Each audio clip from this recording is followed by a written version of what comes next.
In the ancient scrolls of a Greek historian named Callion, there's a particularly controversial passage that talks about an old city called Baralia, a place he claimed was once part of the mighty empire in the east.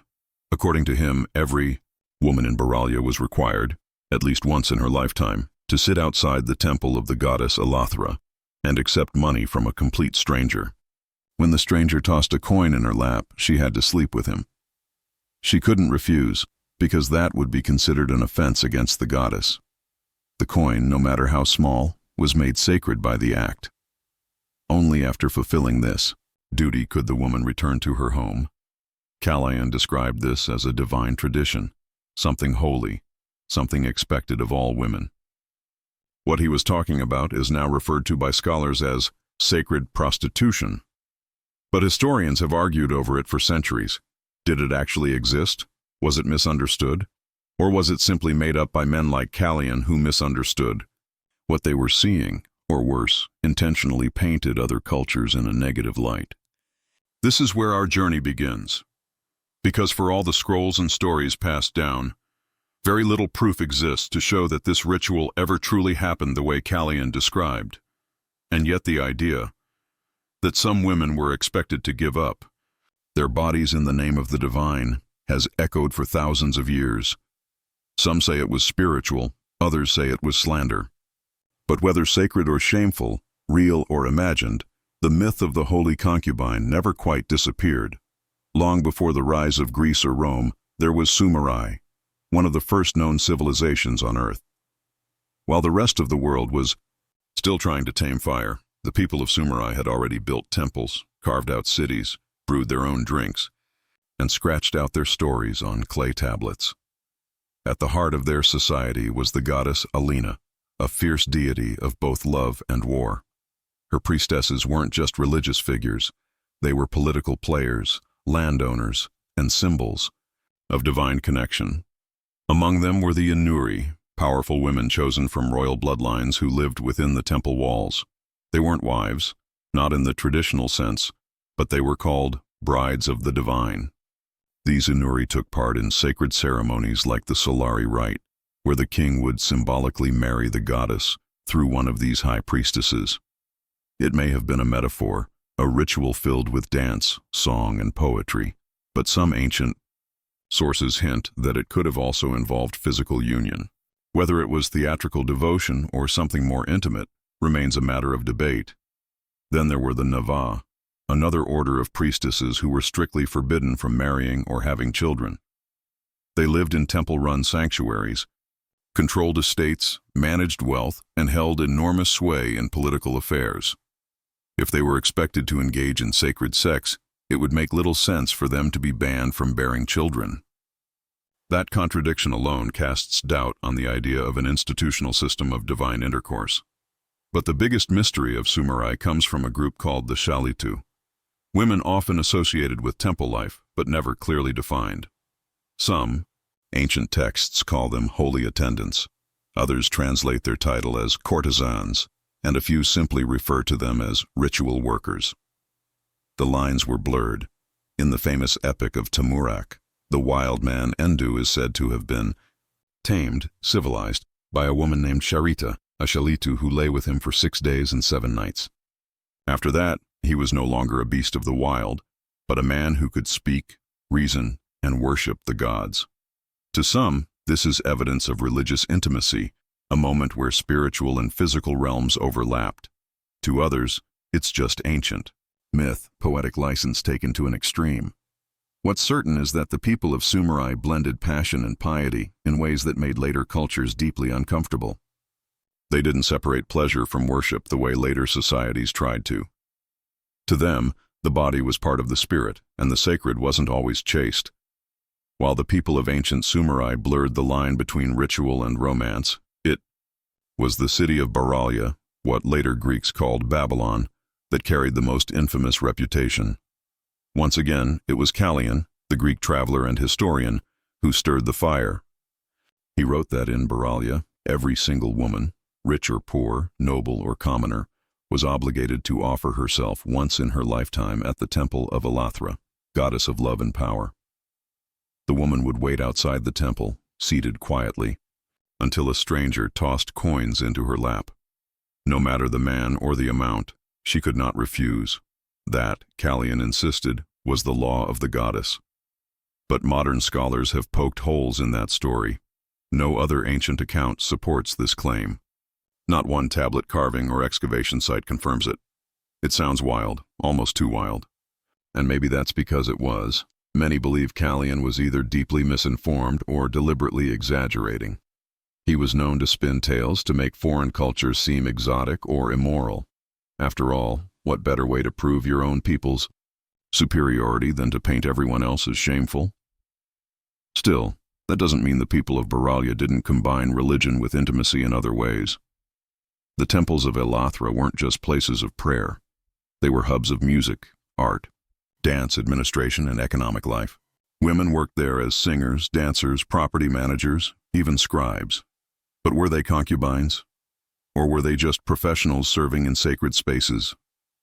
A later Greek thinker named Solanax threw shade on Callion's version of the story. He argued that terms like halari, which means temple servant, could describe anything from a priestess to a vineyard keeper. It's likely that Greek and Roman historians got confused by the vague language, or maybe they just liked a juicy tale about women, temples, and forbidden rituals. In truth, Beralia probably didn't force its women to give themselves to strangers in the name of religion, but the Greeks loved to believe it, because to them, the wilder the story, the more righteous they felt. And if they thought Beralia was scandalous, wait until they started talking about the people of Tehran, what we now call the Phoenicians. If the Greeks were obsessed with the women of Beralia, they were absolutely consumed by the stories coming out of Tehran, the ancient coastal empire we now know as the Phoenicians. These were the seafaring people who gave the world its first alphabet and built a vast network of trade stretching from the sands of North Africa to the shores of Europe. But according to Greek and Roman storytellers, the temples of Tehran were something between a holy shrine and a royal pleasure house. Writers like Solanax claimed that in the city of Aremia, women would dedicate themselves to the goddess Ashtoreth, Tehran's own version of the goddess of love, by sleeping with a stranger before marriage. They called it a ritual, a sacred offering, a divine bond. Yet again, we run into the same problem. Where's the proof? No inscriptions, no carvings, no detailed records from Tehran itself. All we have are Greek and Roman accounts, outsiders who often twisted what they saw. And let's be honest, the Greeks had a habit of making any foreign ritual sound scandalous. The more influential the culture, the more seductive the accusations. Then there were the Israelites. In ancient Judea, there are references in sacred texts to a group called the Kadashim, women who supposedly served in the temples. For a long time, their title was translated directly to temple prostitutes. But newer studies suggest that may have been completely wrong. Some scholars now argue the word simply meant consecrated woman, someone devoted to religious service, not sex. Even biblical translations vary. Some use sacred woman, others stick with the older, more salacious label. But this just proves a larger issue. History often gets warped by the words we choose and the people doing the translating. So were the women of Tehran or Judea really concubines for the gods? Or were they simply temple workers caught in a storm of foreign imagination? What's clear is that by the time Greek writers were telling these stories, they had become larger than life. Whether they believed them or not didn't matter anymore. These tales had become cultural weapons, tools to judge, to shame, to elevate themselves while mocking others. And yet the Greeks had their own temples, with their own women, and their own blurry lines. The Greeks were quick to judge, but their own house wasn't spotless. In the mighty city of Koronai, stories swirled about a temple dedicated to the goddess Afra, said to have housed over 1,000 sacred concubines. It sounded extravagant, divine matchmaking on an industrial scale. The writer Solanax even claimed these women helped make the city rich beyond measure. But dig deeper, and the story starts to crumble. The word used to describe these women was hetara, a term that could mean high-class courtesan, educated companion, or simply a respected woman of influence. In some cases, it referred to women involved with powerful men, but in others, It just meant friend or associate. So when ancient authors said the temple of Afra had 1,000 hetara, were they talking about concubines or just women connected to the goddess? Even phrases like ergon or potos, women working with their bodies, are unclear. Did it mean physical labor, spinning, dancing, vineyard work, or was it code for something more intimate? Ancient Greek was often poetic and vague, and modern historians may have misread metaphors as fact. Even Solanax himself questioned the numbers. 1,000 women, all working in the temple at the same time. It strained logic. More likely, the temple employed many attendants, some of whom may have had lovers or patrons. But that's a long way from a divine brothel. The Romans were different. Where the Greeks were poetic, the Romans were practical.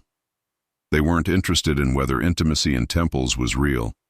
They wanted to know if it was taxable. Rome didn't institutionalize sacred concubines in temples, but they absolutely regulated sex work. Courtesans had to register and pay fees. If they didn't, it wasn't a sin, it was a crime against the state. And when Rome went to war with foreign powers, they often used religion as propaganda. They accused their enemies, especially the caravans of North Africa, of filthy temple rituals. But again, no evidence. Just convenient excuses for conquest. Still, not all societies needed outsiders to tell their stories. In Bharata, now India, the Devanari were women trained from childhood to serve in temples. They sang, danced, and performed rituals. For a time, they were honored, respected, even protected by kings. But when temple funding dried up and royal support vanished, many Devanari were left vulnerable. Some found themselves in arrangements that looked less like service and more like exploitation. In Shinkai, ancient Japan, the Meika shrine maidens started out as respected spiritual mediums. But when their temples fell into decline, some became wandering performers, offering blessings, fortunes, and, according to some records, intimacy dressed in the robes of ritual. So after all this, what's the truth? The more you examine the stories of sacred concubines, the more it becomes clear. Most of them were written by outsiders, Greeks and Romans describing cultures they didn't fully understand, often with no first-hand proof. Callion swore every woman in Baralia had to sleep with a stranger. Solanax repeated the tale of 1,000 temple lovers in Coronai. But even their peers thought those numbers were absurd. Were there temples with powerful women, some of whom may have had relationships with elite men? Probably. But was there ever a global system of sacred sex work sanctioned by gods? That seems far less likely. What's more believable is this. Ancient cultures had female religious roles that outsiders misinterpreted or deliberately twisted into scandal. Because people love a wild story. And temple concubines, that was the wildest one of all.